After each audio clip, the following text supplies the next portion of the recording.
Made it. Hi, my name's Brandy. This is Just Waking Up. Welcome aboard. Today, I had the most dynamic conversation with Tony Rodrigues, the author of Ceres Colony Cavalier. I recently read his book and put out my first of many visual book reports. It's my role to bring you authentic resources and information about off-world existence. Because here we go, guys, it's on. So I hope you enjoy this amazing conversation that I had with this incredible human being. And I hope you have the most amazing and blessed day. Thank you for watching. Hi, Tony. Hi, Brandy. Thanks for having me. It's good to be Thank here. you so much. I'm so happy to be able to talk to you about your book and you. Thank you so much for coming in and being with us today. It's a pleasure. There was a time I did many interviews about the book, and it's like it's been digested by most of the audience that's into this sort of thing. And it's still fine. I'm still finding new audiences, but instead of, every week, it's like every once a month, it's like I break into new audiences. So I'm just happy to be here and talk about it at all. Like happy to have the book out and finished behind me, and happy that anybody ever read it. So thanks for having me. Thank you. So I'm thinking and hoping that much of my audience is new to your story, and it many of these ideas are they've probably never heard of. And just the idea that for one, a human being was taken off of this planet, and then that you went to multiple places off of this earth. How does that even start? Where did that start? So yeah, it's a mouthful. It's definitely a handful It's a for anybody mouthful. that, yeah, anybody that's unaware of the technology, I want to call it a subcode, the genre of a secret space program that the militaries in World War II got access to space and anti-grav technology, and that other militaries after World War II, including the United States, got access to the technology and went into space only to find out that it's somewhat hostile. And so they kept it a big secret. And we have infrastructure in the solar system and beyond to nearby stars and actually quite far in space, human colonies all through Mars, Ceres, around Jupiter, you name it.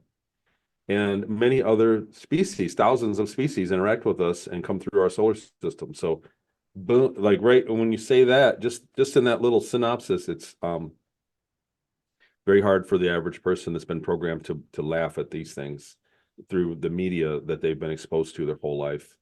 It's very hard for somebody like that to take it seriously. But the reality is, in my book and even afterwards, after the book was out, I've drummed up a ton of evidence, and there are a lot of things that I know that I can't know. So something is worth talking about with when we're talking about my account of what happened to me, the names, places, and dates, and the people, and the programs and money that moved around it are all I've found all to be accurate, to be true. And so that's why the book got so far. It was bestseller for first 6 weeks and did really good. And it's still out there going. It's been going on 2 years now since I wrote it, since we released it. So my account is one that has a um, great deal of trauma. And I would say this to anybody that's never heard of me or never heard of my book. It's traumatic. It's very traumatic. A lot of people couldn't finish it, especially the first part. I was a young child when I was taken, and I was abused greatly through those years, and then sold off into the secret space program and eventually worked on UFOs, and first as maintenance and then as cargo engineering for a corporation that was in the Ceres Ceres dwarf planet near the asteroid belt, Ceres Colony Corporation. And I worked on a ship trading with extraterrestrials all through the galaxy. It was very routine and not a fantastic life compared when you're living it, like the same way that our lives are fantastic compared to somebody from the 1800s. Right. They would be shocked, but we don't think any twice about our microwave or our cable TV or the internet and our phone. These are all amazing, magical, unbelievable technologies to people back then. And living on the Ceres Colony Corp was the same way that it is now. You just take it for granted. It wasn't impressive. It's not impressive when you're living there.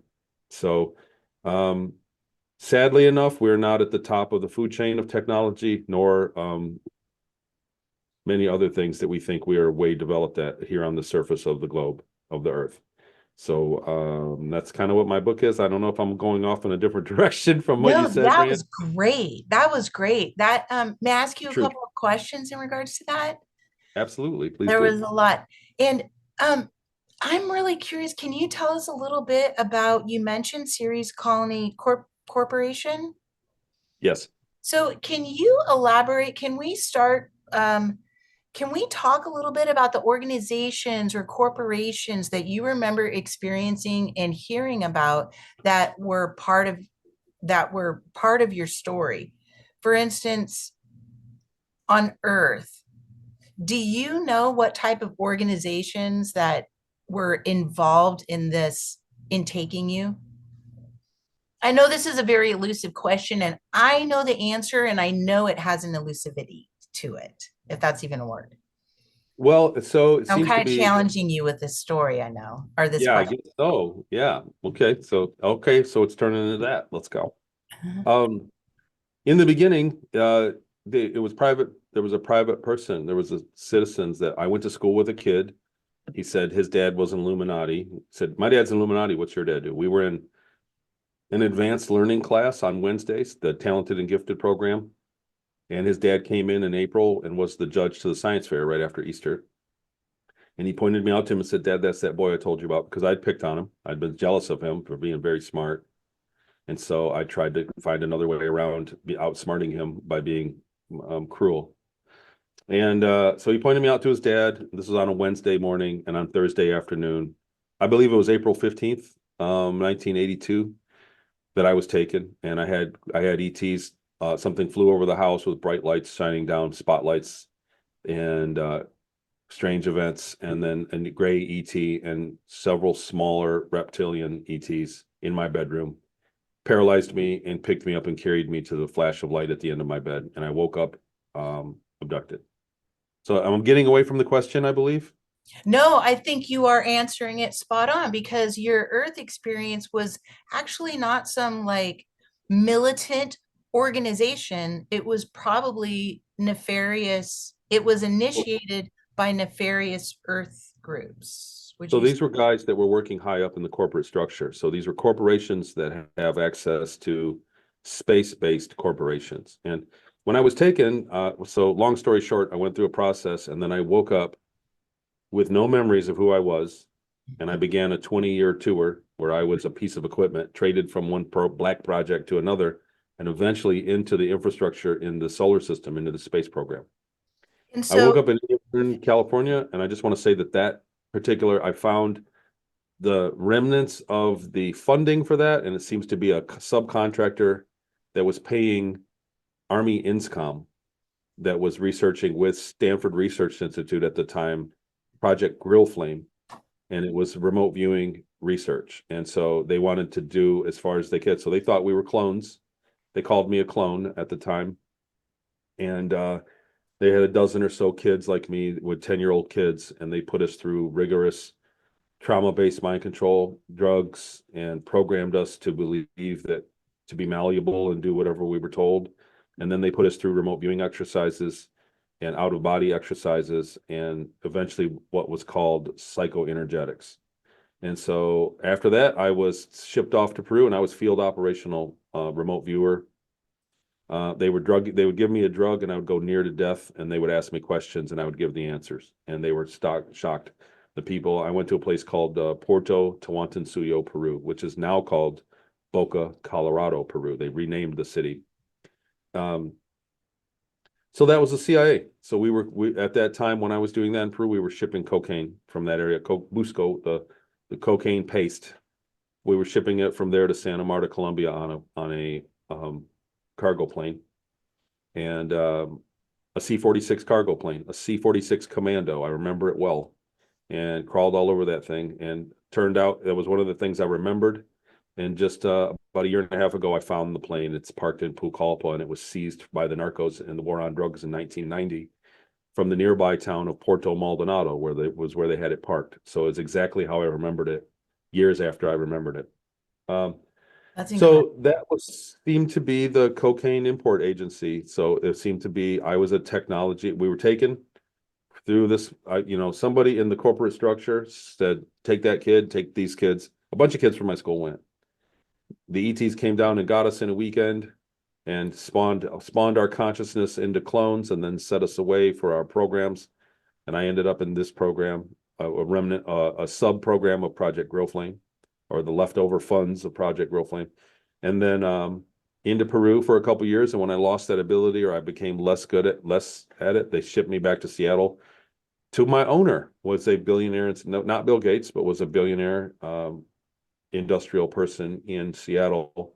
He was a practicing Satanist. I witnessed satanic rituals at his home, and I lived there for 2 years, and we were being used for sex slaves for parties, for political parties and other things, and military fraternities would come by and take us boys. There was another house on the property with girls in it, I believe. And then when I lost my use at that, when I became not useful, then they said they'd sell me off to the military. That was the exact words. We're going to sell you to the military. And when I was sold to the military, they gave me a shot. I was drugged and put unconscious, and two guys in a van took me. And I woke up on a spacecraft heading towards the back of the moon.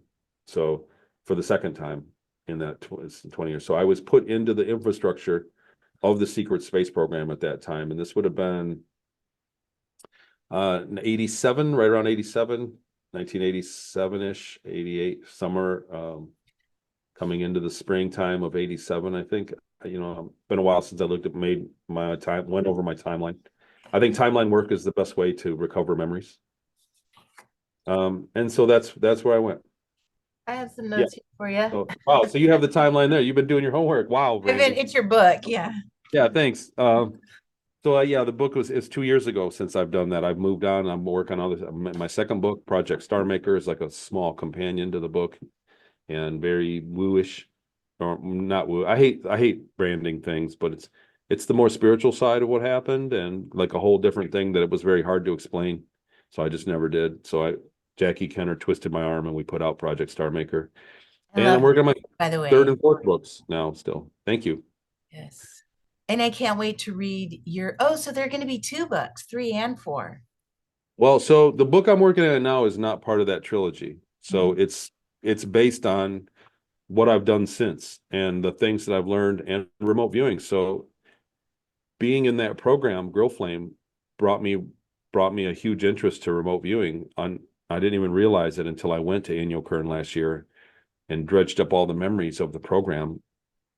But I started a remote influencing group on my Patreon, and then it spawned into a remote viewing group, and they're successful. They really do good. They're a lot of fun, and it's a great bunch of people. I'm trying to make it to where I can accommodate more people because it's growing slowly, and I want to make it to where I can, more of a school setting than just sit around and talk in a Zoom call. But yeah, I went into that, and I've learned a lot since then and recovered memories of the advanced things that they were trying on us kids in that program. So I actually physically went to the place in California in Inyokern, the very first place I woke up in the book, like after they did the surgery on me and said they would borrow my consciousness. And I stood in the same exact spot, and it was absolutely surreal because for 8 years I had the memories of it and described it to people privately. And I took Tyler Koala from Journey to Truth podcast. We went out there together and he filmed it.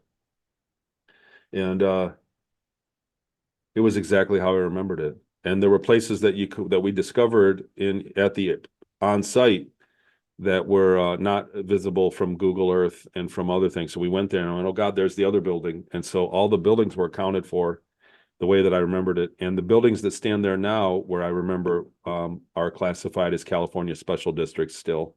So there's a great deal of circumstantial and supporting evidence. Like, how could I remember that place as best I could? I've described it.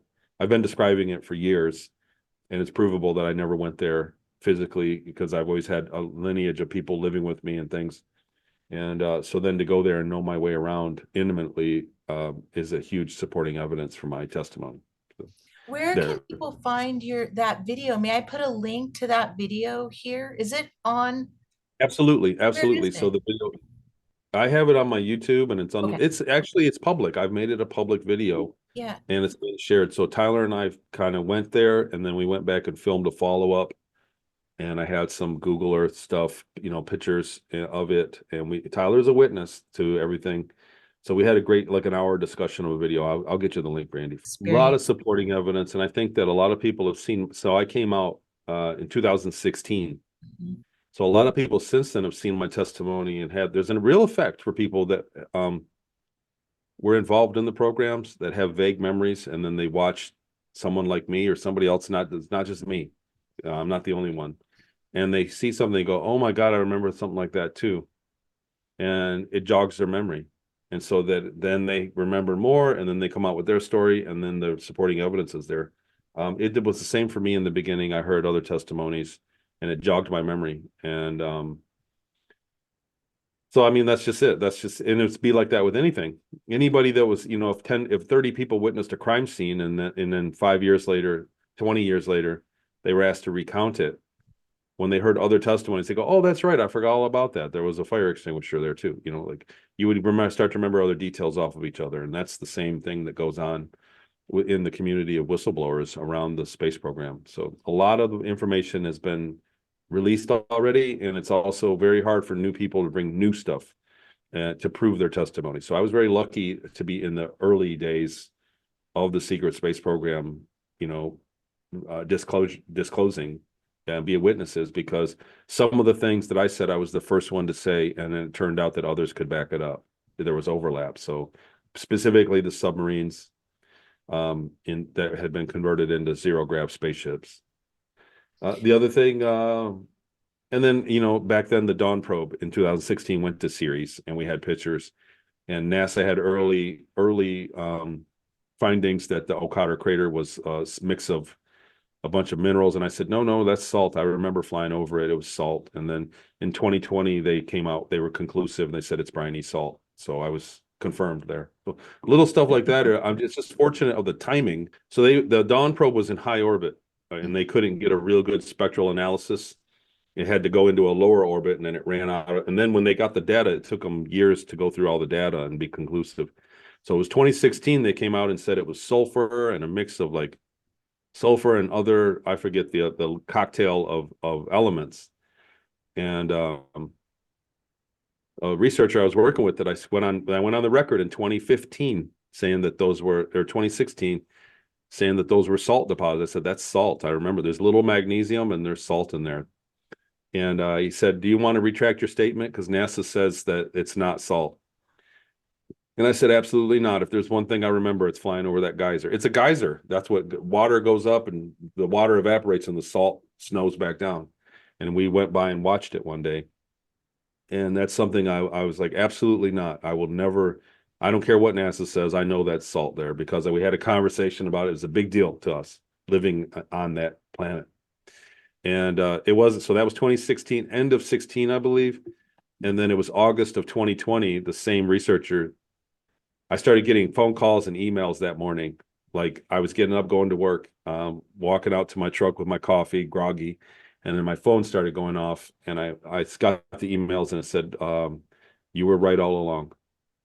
And then the article, it's all, and I was over the moon. I was so, you get beat up telling this stuff, you do. And I'm not complaining about it. It's what I signed up for, and talking about it's treated me good too.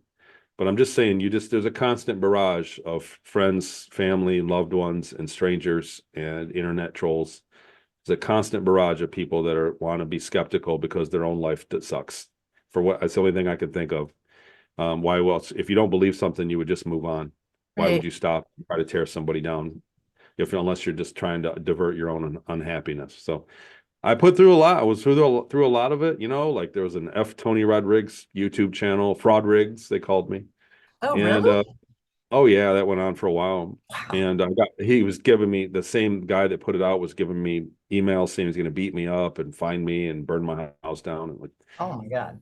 I would throw down for you, Tony. right on. Thanks. I'll Yeah, throw down for you, Andy.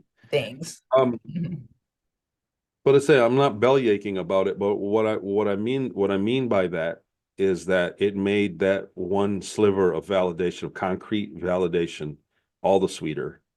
So to say, you know what I mean? Like that whole day I didn't touch the ground. I was just on floating on air because I finally had something very tangible that I'd called out. So it's so difficult. There've been so many. The other thing is like there's spying that goes on. So there's electronic spying. There's my emails get read. Like it's obvious because there were times when I would say something and it would come out in another form or I'd be attacked for it. Like there's a lot of shady stuff around this. If you're a UFO whistleblower, they are way ahead of you. And there's a way people they will take what you say and whip up a movie quick and copyright it and shut you up in that regard. So there's a lot of dirty stuff that goes on.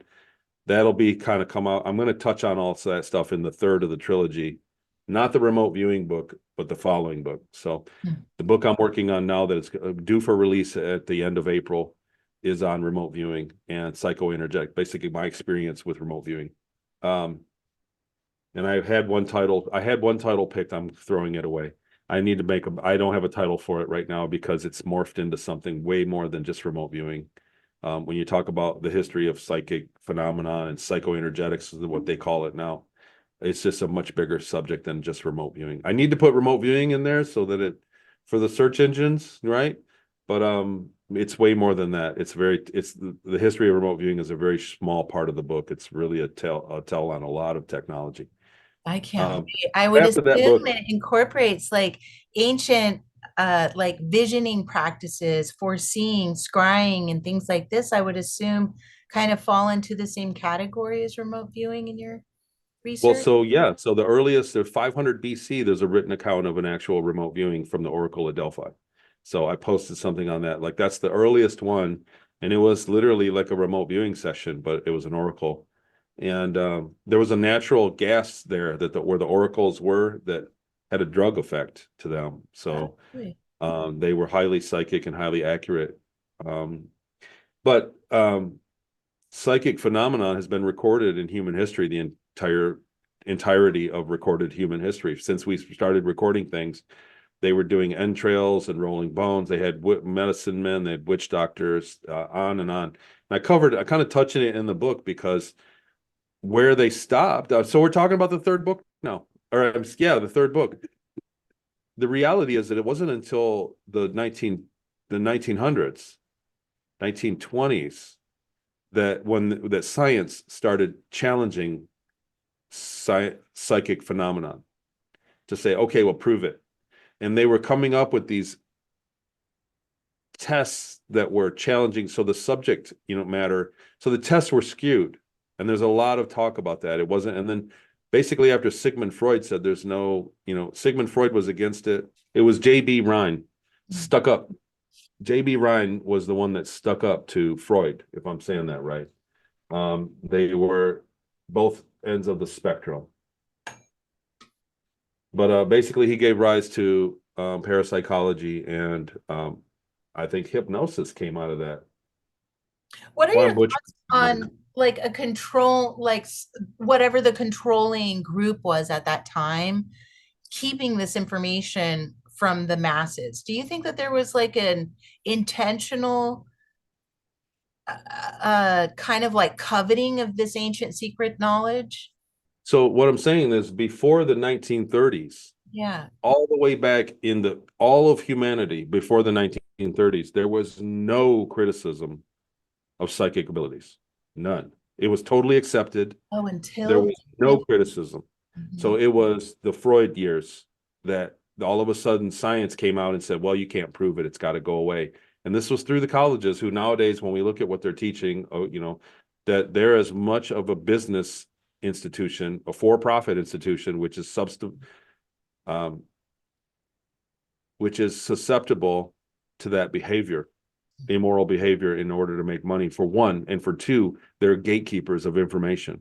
Absolutely. There are military technologies across the board that get developed in the colleges, and then the information gets buried and it's unavailable to the coming generations because it's a military technology. This isn't up for debate. This is how it works. This is how the world works. And so what was else was happening in the 1930s? World wars were going on. So they were getting ready for, there were world wars. So the colleges were 100% under the boot of the militaries. And if they came out with this technology, like they could psychically see when the army is going to show up on your beach, you can see why they would want to get rid of that. And that was what happened. So prior to that, psychic phenomenon was 100% accepted and was in society. It was a societal norm. The witch doctor, grandma, rolling dice, rolling bones, see, like you said, scrying, all of it, the crystal ball, everything like that. It was all accepted, and it didn't get what it gets nowadays. And it all started then. And then later on in the 70s, I have paperwork where they were organized. There were organized groups that were sent around to colleges to protest and cause trouble for the non-elective classes that were teaching ufology, parapsychology, and psychic phenomenon because they were being studied on college campuses. But in the 70s, a group came out of nowhere and protested the same way that we see certain ideals being buried in colleges today. That people say, you can't say that, you can't say this. Though this was in the 70s, a group came and they buried parapsychology. So I'm getting away from my first book, and this is the substance of this book that I'm working on.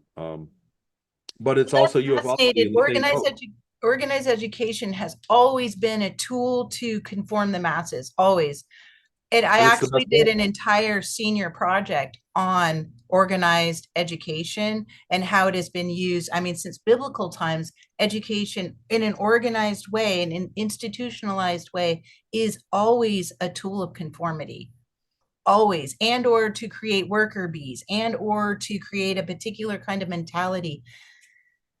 Journey to Truth had a woman on their show that had information. I want to go back that all textbooks, all textbooks throughout the world go through one organization of checks and balances. There's one organization that approves all textbooks in all of the world at every single institution. And so that just clicked in my brain, like we're really those institutions are most definitely controlled and regulated. And if that makes sense, I don't want to go into too much. There's so many different ways you can go. But yes, to what everything that you're saying, and I'm hearing what you're saying, is that there was an actual push to eliminate these theories, these ideas, these truths and realities from the general public in an academic setting. Yeah, and specifically, number one, the idea, and they stigmatized it that it was ridiculous, so that students, the people that would graduate and then hold academic power or hold power in their institutional power, Right. would laugh at it, for one, Right. and reinforce it, and for two, that all those non-elective classes that were researching parapsychology and ufology and psychic phenomena, this was going on, they all got canceled. Rather than the school put up with trouble and the political heat from it, they just canceled these classes. They were non-electives anyway. So ufology is buried, and parapsychology is buried, and psychic phenomenon is buried out of academia, done in the 70s. And I have the paperwork to show it, so that'll be in the next book. But it also explains a lot of what's going on. So the other thing is they had great interest in this because there's a secret space program operating right under our noses. They're taking millions of people, cloning them, and using them for slave labor for 20 years, and returning their consciousness back to the moment they took them. And Okay. how can you say that so fast, right? Yeah. Can we really just time out there, just right Mhm. there for a second? Because as many points that you've proven and shown and so on with your story, it's still so hard for the layman, if you will, to wrap their head around this idea of being cloned and the idea of consciousness, memory wipes. Can you either give us like a reference to study this technology more, and two, can you elaborate on what that means, like when someone takes someone's consciousness, or to clone a human being, and then to be able to have something like that happen and not even know that it did. I'm not challenging you by any means. Please know that I'm not challenging. I'm only asking, can you help to us to understand how something like that can happen. And what is that how it's technology? how it's possible and how I would know. Correct. So as you can imagine, it's very guarded. Yeah. This is something this when it so when you look at my testimony of California and Seattle and the facts, how I called out the things on Ceres, I always said that if my memories, I went to the places in Seattle, it's exactly how I remembered it. I went to the places in California, it's exactly how I remember it.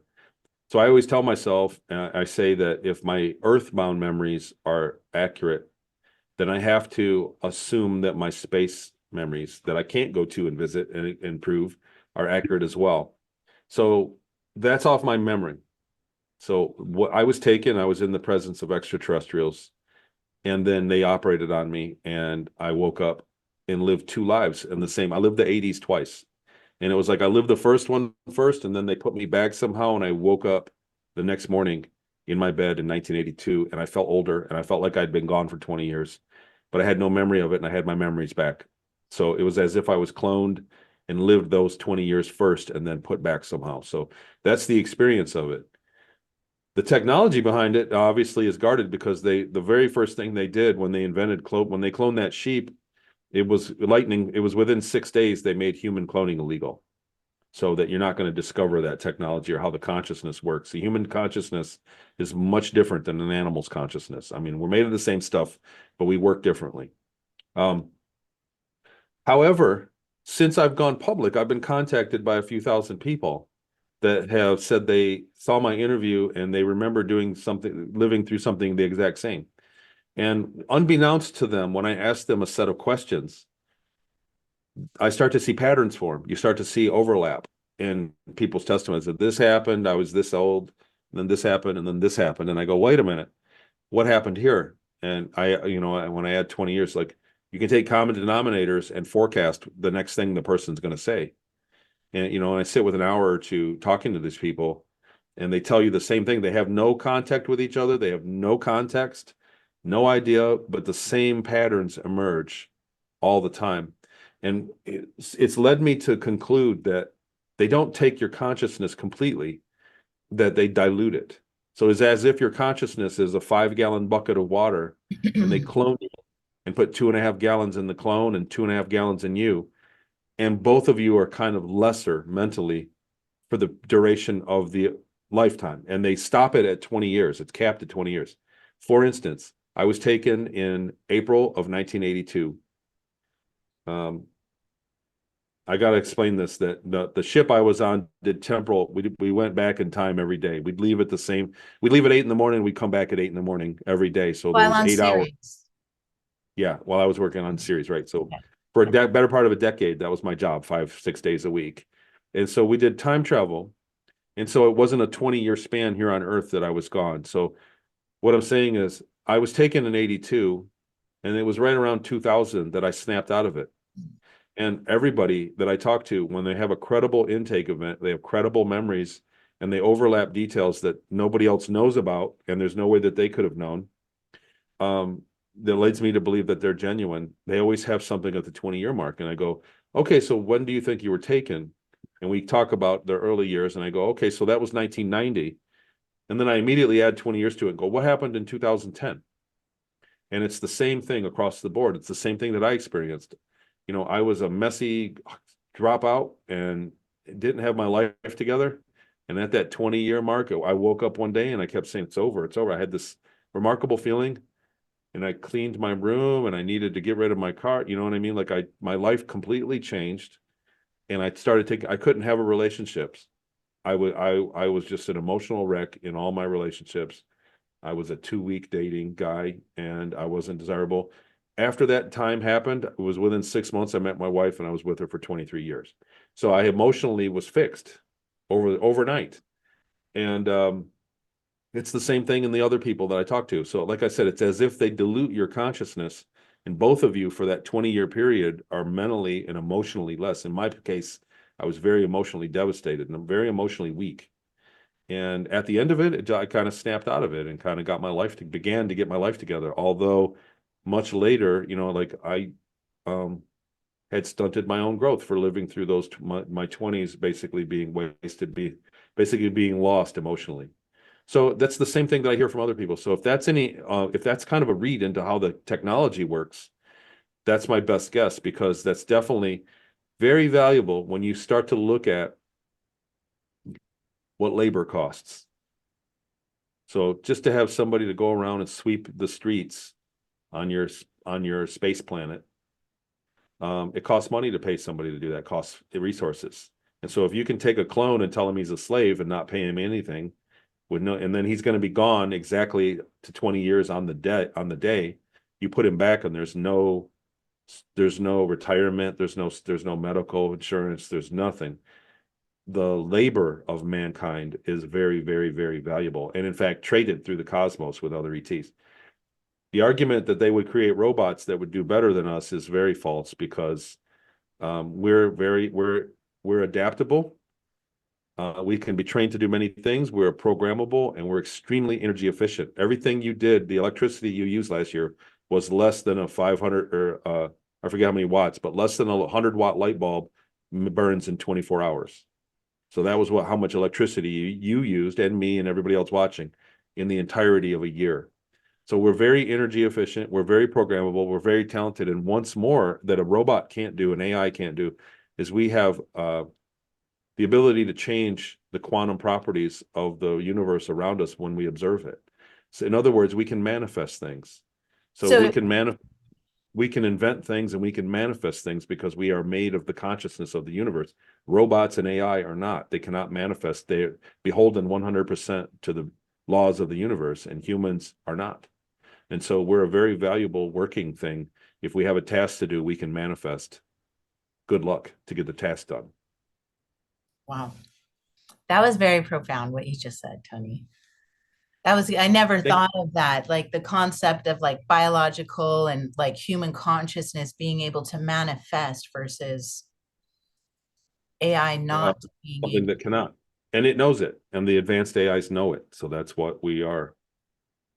So, kind of going back to one of the things that you said, do you remember when they wiped your consciousness? Thank you for that. There was a lot of insights in what you just said, by the way, You're welcome. regarding.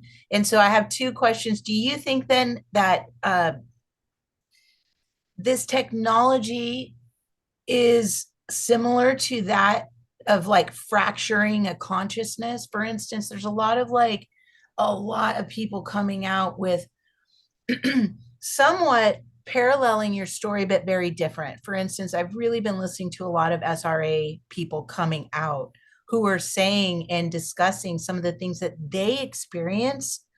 Very authentic testimonies. These aren't people who are trying to create content around their testimonies. It's just, it blew me away, some of the things that I heard in your testimony and how similar it was to theirs. And there's a very clear, very specific technology to this trauma, if you will, in that it fractures one consciousness. Now, what I'm saying is a little bit different than what you were talking, but they seem like they're related. They seem similar. And so this like technology that is being used in these nefarious ways is similar to the technology that is implemented. I'm not sure. What are your thoughts? Is this kind of similar? Because what I've heard is that these dark arts actually were taken over by organizations such as the CIA, that the remote viewing techniques and the things that they're doing, they're going about it from this standpoint of, I think is just improper. I think that our gifts and our abilities and our sights and our it comes from our own natural expansion and not by an inverted imposition on our bodies and forcing us to be these amazing, or these, not amazing, but do you understand what I'm saying? Like I think that we're being blocked to understand how precious and beautiful our own energy bodies are.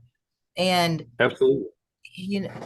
I know I'm a little all over the place, but I'm just seeing a Well, similarity in the technology that is being used by the space programs, by off-world corporations for whatever they're using these human beings for, and human clones is the exact same technology that they're using here in these weird kind of like dark artsy organizations on Earth. well, to unpack everything about the CIA and their participation in these things, and even the elite, like there's a lot of information about the rituals, SRA. Mhm. It was very convenient that I think it was in the 80s when a lot of witnesses were saying that they were taken and being used by organizations like I forget where it all started, like babysitting. There was a babysitting place, and people grew up and had memories of witnessing satanic rituals. Um, and there was a huge investigation into it. It was a big thing, and then all of a sudden they had like SRA, like a amnesia, like where all of a sudden a bunch of people came out, and then they were proved that they were imagining it, so they just dropped the whole thing. Yeah. So they buried it under a bunch of false. They buried the subject matter that was coming out to the public and was actually being investigated by genuine authorities. They buried it under a false premise that there's some kind of egregore around it, or some kind of condition that causes people to imagine it, or somebody sees it. And but that I don't believe in that. I don't believe that's the case at all. I just believe it was an excuse to bury the investigation because these people are very powerful. I think it's more of a technology than it is a religion. And I think it's an occult science from thousands, probably all of mankind, like they figured out how to communicate with either entities on the other side or other intelligences elsewhere in the cosmos or elsewhere, even on the earth or inside the earth, that are very smart, and they could get information and gain a leg up. So that's also a great reason to hide it all. So there were many things that were globally practiced too, that were accepted in the world, like ritual human sacrifice specifically doesn't specifically belong to the Satanists. So most of the cultures around the world were sacrificing people in a ritualistic way. We know about the Mayans, but really the Mississippi Indians, the pagans, the Irish, the English, all around the Mediterranean, Cain and Abel, that Abraham was supposed to sacrifice his son.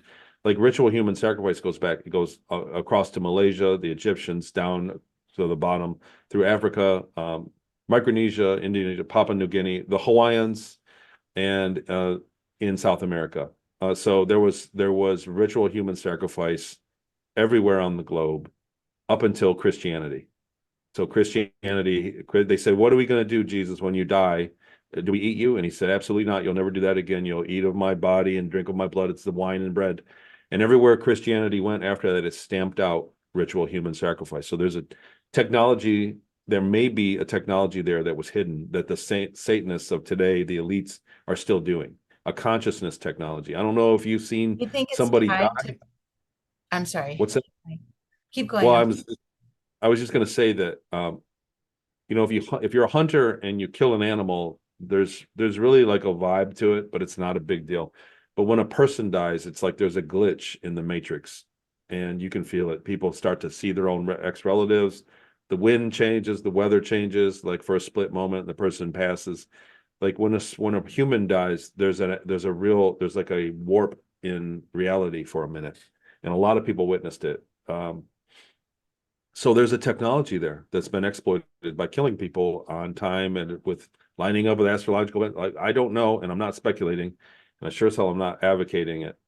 But what I'm saying is this is the aftermath of an ancient culture, and if they had a way to do this, to give them advantage, to give them accurate knowledge of the future, they could easily acquire wealth and power and control the rest of us. And it seems to be the situation. It seems to be the situation we're all in right now. The elites are very immoral, and there's a lot of witnesses to them coming out doing horrible things, and there's a lot of evidence to support that they are carrying out ritual human sacrifice, pedophilia, and a lot of other ritualized acts, not just raw criminal undisciplined acts. They're very disciplined, and these are people that are very elite and they're all in the same kind of club. So it's a technology. It's based on consciousness when it trades one medium to the next. I witnessed some of it, and that's why I believe it the way I do. Believe that it's a technology the way I do. It's not a religion. That's not how. That's not God. How it works. So, and then there's false religions built up, propped up around it to hide it, just like the egregore around in the 80s around this SRA, how they made it go away. They didn't hide what they did. They buried it in false ones around it. Just like the UFO. So if you go show me a picture of a UFO on Google and put up images, there's 50,000 fake images. There's one real one. And you think, where's the pictures? Well, they're buried in fake pictures. You'll never find them. So that strategy is extremely, extremely potent to bury a real damning testimony around a bunch of fake, funny testimonies. And what you get is people just laugh at it. And that's where we're at with all of it. And my testimony is the same thing. Yeah. So Ceres Colony Cavalier is a testimony of the secret space program, the elites that do these satanic ritual sacrifices and other things, and their rituals that they were communicating with entities and ETs through satanic ritual. That's all part of it. So it's all things I witnessed, and it's like a day at the office for them. There was another part of that you touched on. I'm forgetting right now. Like that was a big answer. It's exhausting. Can we move on? What does your time frame look like? I got a little bit of time left. I got Okay. another 20 minutes. I just want to show you some pictures and then may I ask you a little bit about your time at Ceres? Sure, you can ask me anything, Brandy. Like I want to ask you some personal questions about your time at Ceres. I know that you fell in love. What can we talk about that? Sure. Okay, so I know you fell in love while you were at Ceres. And not only were you, so you were, when you got to Ceres, you explained the civilization that was there and under the surface. Can you tell us a little bit about that group of people and who's under the Ceres? Who is under the surface? Like, who is They that? were Europeans. They were Okay. Deutsch Europeans, so Germans and probably Polish people. They didn't consider themselves Germans. They considered themselves Deutsch. Deutsch. So I don't know the history of that, how that works. They were very proud of the 30 Years' War in the 1600s, and they were living inside. There are massive caverns inside Ceres, the planetoid Ceres. They go on for miles and miles. Then they had giant areas where they set up cities, and they had artificial gravity flooring, so that it was 1G in there. Like there's microgravity, and there were places you weren't allowed to go. You weren't allowed to go into the microgravity. So there were places that you could see where there would be microgravity and throw things in it, but you weren't allowed to go in it. People died in it. But they were Deutsch, and they had moved there. The colonies, they had moved in and started building European types towns and structures, lots of columns and lots of homes and apartments up the side of the wall, and into caverns. And it's funny because the more we hear about smart cities, it's like that's the more of the lifestyle there. You didn't get a car. There were no cars. Only the police and the fire department had vehicles. And in the hangar they had emergency response vehicles, but there were trains for everybody. You were never more than a 15-minute walk from a train station, and you could go anywhere inside the planet, on the inside to all the towns that were spread out through it, in about 45 minutes. Did light shine anywhere there? Yeah, Light? well, they had like it would dim at night, and then it looked a lot like Vegas. Like they had a lot of places had a fake blue sky painted on the ceiling, and they'd shine a light on it so it looked like it was lit up. But for the most part, it wasn't very bright. There were places that were bright. The school area had the lights on 24/7. It was always daytime when you went to the academy. They had a school area. The school that you trained in? Well, I would go there to get certified for new stuff for my job. So whenever there was something changed on my software, I had to go take a class, and I would go there for a few 5 or 6 days, and then go back to work, and then months later go again. So, but what I'm saying is that particular area, the light was bright out in the hallway, and it was always on. It never had a fake night. It was always daytime when you got there. But other places in the main caverns, like in the shopping areas, and there was a red light district that was usually dark, even in the day. Like it didn't have a daytime; it had perpetual evening. Um, but there were places where the lights would come on, and you knew it was fake. There were many places you couldn't see the ceiling, you couldn't see the roof of the cave of the cavern, and they shined the lights on the walls, and you just couldn't see up there. So, Um, can I talk to you a little bit about this red district? Let's not tell the story of how you got there. Let's let people read the book because the okay. your adventure of actually getting into how you first got into the club is really interesting and fascinating. And by that I mean Tony encounters like a fish like being and a cat like being. So he isn't seeing other species beyond humanoids and grays. Super cool story. You guys have to read that book to catch that. I think maybe he talks about it in other interviews, but I would love to know what it was like inside the club. Inside So the club. so you made friends here, correct? So Yeah. there was an area, so there was an ET. They were like 9 feet, 9 footers, and they had big elongated heads and hair. He had curly hair and really small beady eyes and a human looking face. But he was big, he had wide hips. They were strange looking. And they ran most of the businesses, like the restaurants, there'd always be one of them managing it. And he was in a low gravity area. He had a booth like his imagine a strip club with a stage with the girls dancing, and then a bar recessed in the floor like an old style, like a Cheers looking bar, a European style bar, and then booths, around. And in the corner, the owner or the person the ET that was managing it, we nicknamed him Crumb. He went by Crumbs. Uh, he was in a low gravity area, his booth where he could see everywhere in the place, and he had he did cash, he had his equipment there, and it was a lower gravity area, so he didn't want to leave. There was one table in the corner by the door. When you came in the door, there was a row of tables there where people sat, and there was one table he couldn't see. He just couldn't put eyes on it, and a girl got assaulted in there before I ever got in there.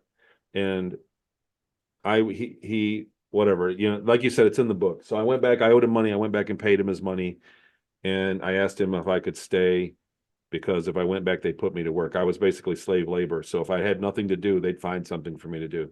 Were you So wearing something on your neck the entire time at Ceres? if I was in public, no, only in public. When I went home, Okay. when I went to bed, they'd take it off. Okay. But I had a collar that identified me and it could shock me. It was a shock collar. Mhm. So oddly enough. Um, he said I was welcome to stay and have water and stay in that table until the club filled up. He said, so once it filled up with people, I had to leave. And that only happened a few times. But that way I was a placeholder. Nobody would sit in that table and he could see everybody else where all the girls were. So that was his reasoning for me being there. And they trusted me.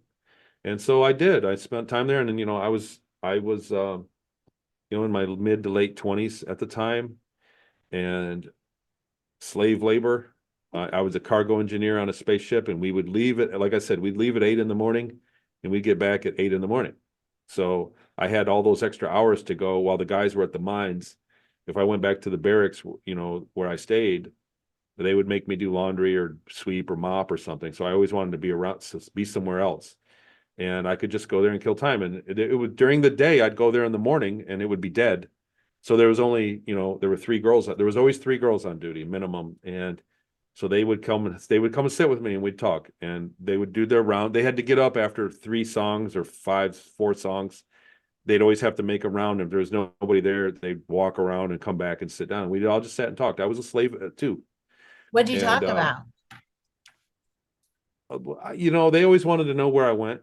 Where'd you go? Did you see the sunlight? They were really, especially who I named Marie in the book. It's not a real name. Um, she was really upset about never seeing the sunlight. She was big on the sun. Like it really hurt her. And so she always wanted to hear about, did you go anywhere? Was the sun out? And I was like, no, we were there. It was nighttime. Most of the time when we snuck into another planet, we'd come in at night. Um, but she would ask me about where I was and what it was like. Was it warm? And, what'd you do? She'd ask me about my day and I'd ask her about her day. I had, like, oddly enough, like sexual questions, like I wanted Yeah, to know, they, I did they had too. feast. they had extraterrestrials coming in there, Yeah. and it was like a strip club that was a brothel as well. So I don't know. I've never been to any of the red light districts on Earth, and I don't know if it was the same or not. But basically, the girls would go around and mingle. They would go up every so often on stage and have to dance. They were required to this, and they would entertain guests, and they were available for purchase to go into the back and have sex with.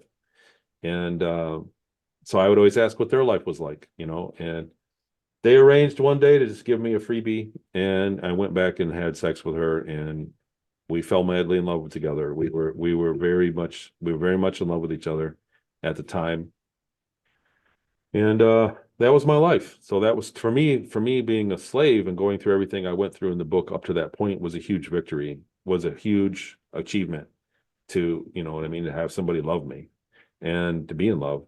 So that's why the book is named that, because I got in trouble for acting cavalier because I started to have confidence and I wasn't supposed to. And so that's why the book is Ceres Colony Cavalier. That was the pep in my step when I was in love. And I started acting like that at work, and it stood out. So they punished me for it. But she was there. And then at the very end, um, never really got to say goodbye. But that's a whole nother story. I also think that was the main motivator for getting my memories back. I think that was the main thing. I did not want to forget her. Like, relationships have a curve, and the curve might last a weekend. It might last your whole life. It's the same thing. You meet somebody, you're sort of interested, you get to know them better. There's a peak, you fall in love, you realize you love each other. And then it has this passionate crescendo, and then you deal with it and you live your life out. There's a curve, and then it ends. So all relationships are going to end, be it by death or splitting up. Our relationship at the time when I had to leave Ceres, when my 20 years was up, was at that very top of that curve. And so it was like very intense, and it was cut short.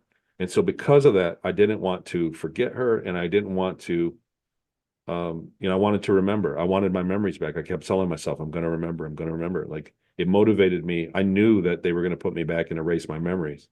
And I didn't want to. I wanted to remember her. So that was like a big motivator thing. I don't know how many lonely guys you've ever met, anybody watching this, but love is a powerful motivator. Um, a pretty girl can motivate a man to do a lot of incredible things.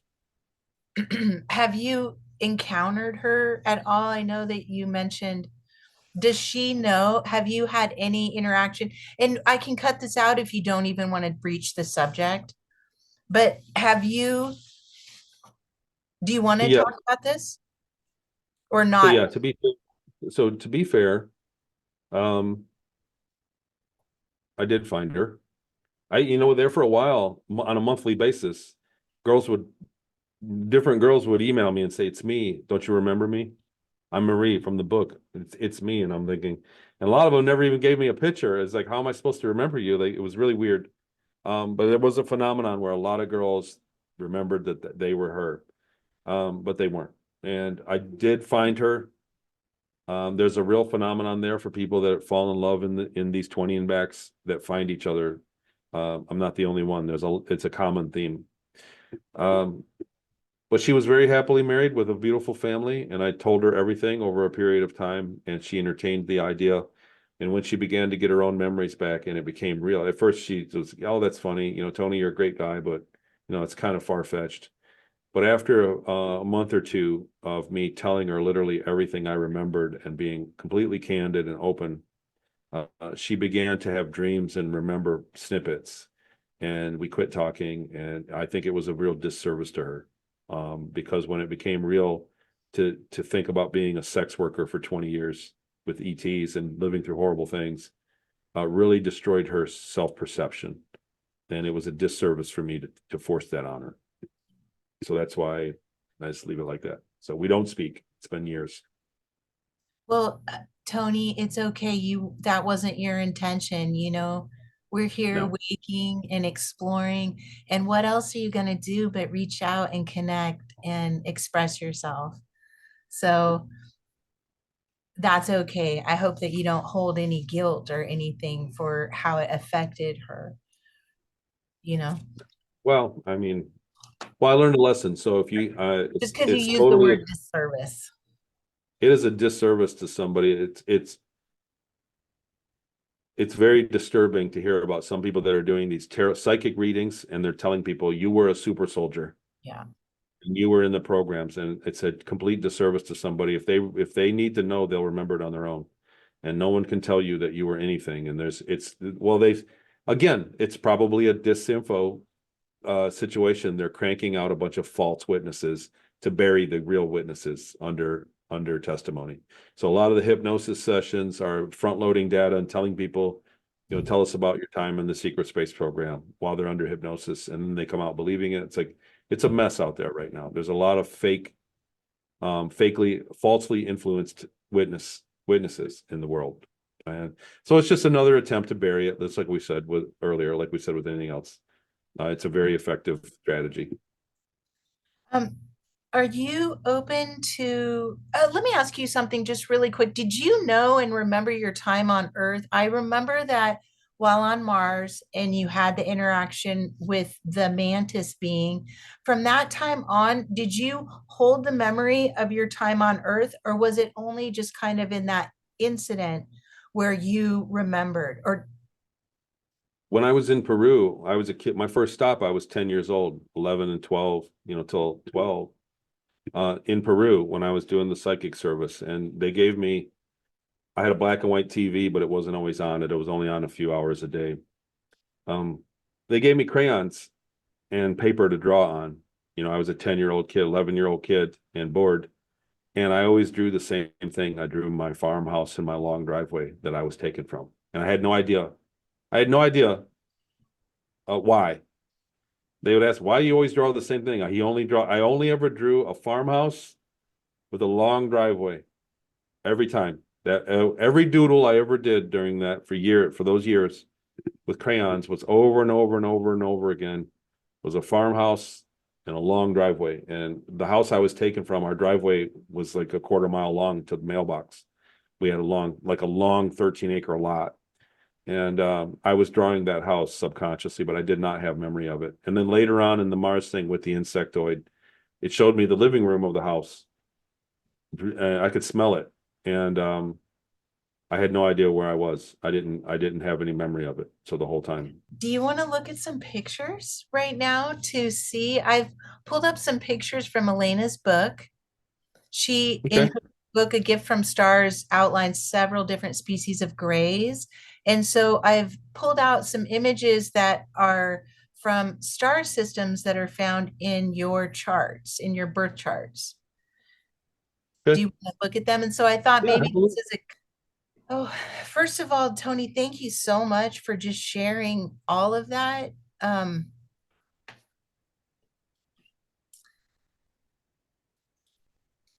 it's such a blessing to have your testimony and have it come from someone such as yourself, because it enables us, I think, to perceive these as reality, whereas before, due to media or like what you were saying, people being made fun of. I just really appreciate you for sharing and talking about this. I am going to share screen here. See this?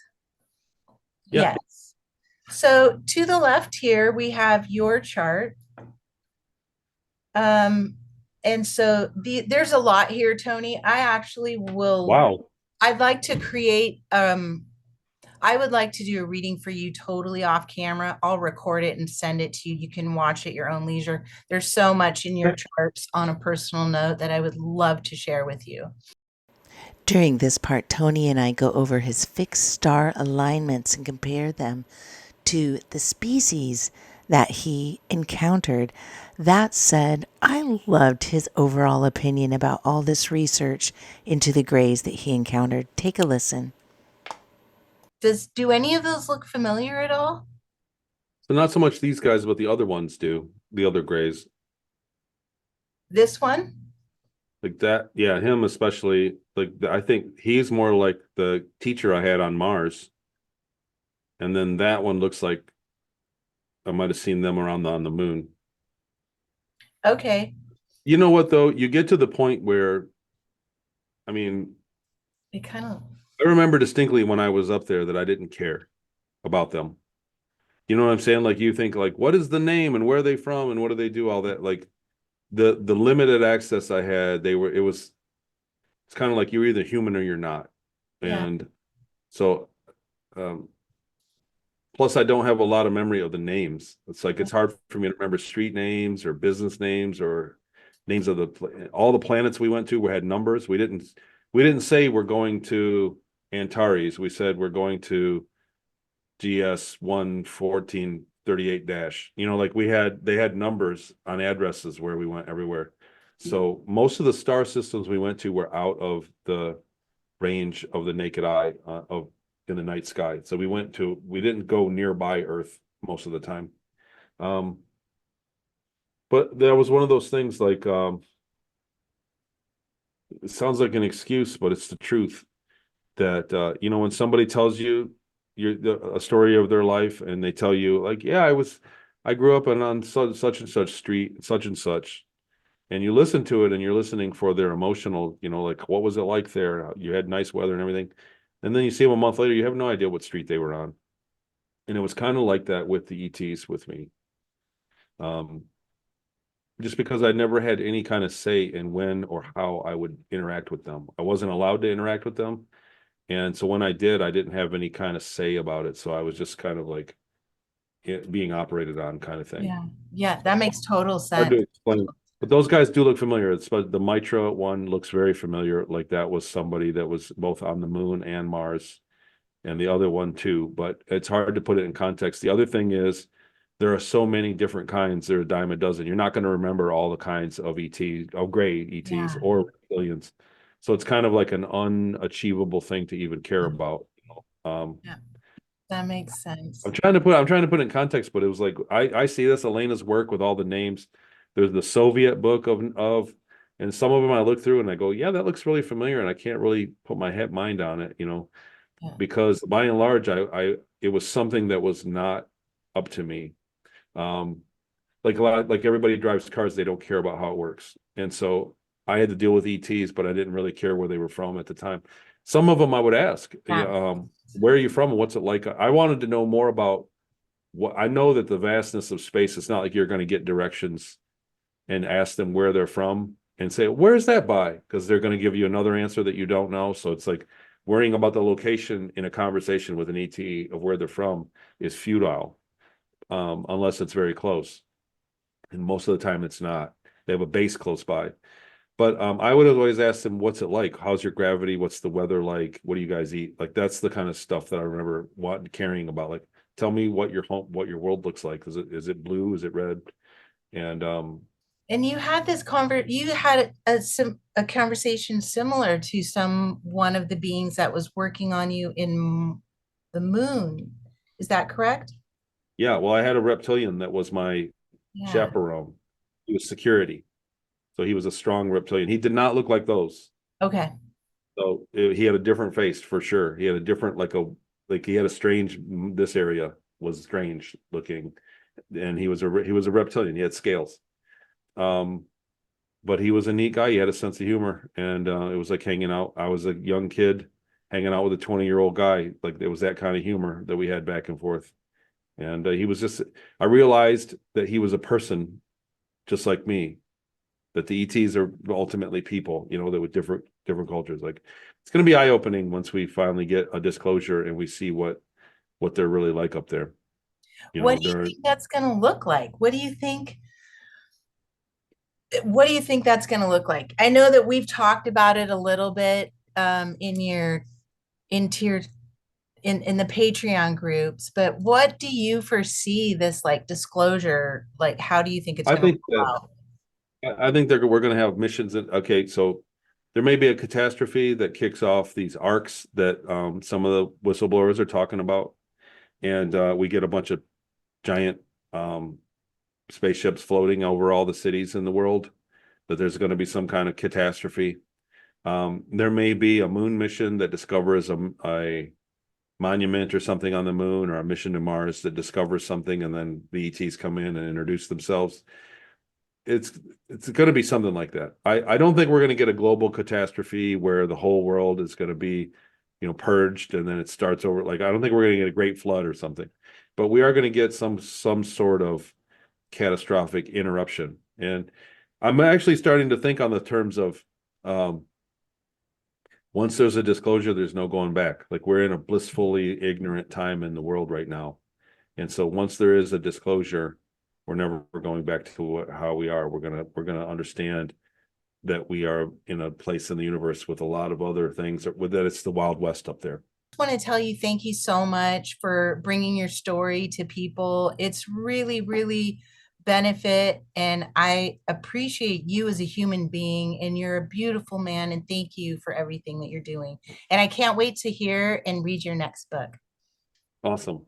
Yeah. Well, I hope we get to meet too sometime. So Brandy, it's thanks for this. And the book report thing, you did a great job. It's amazing what you did. Your show with book reports is actually very sorely needed in the world, on YouTube, in the world. So there's a lot of books coming out. It'd be great if you did what you're doing for me, for all of them. Yeah, I plan on it, and some podcasts too. There's a couple of content creators I want to do something similar. Thank you so much. I appreciate it, and I hope you have a beautiful day. You too, Brandy. Thank you. I'll talk to you soon. Love you. Bye.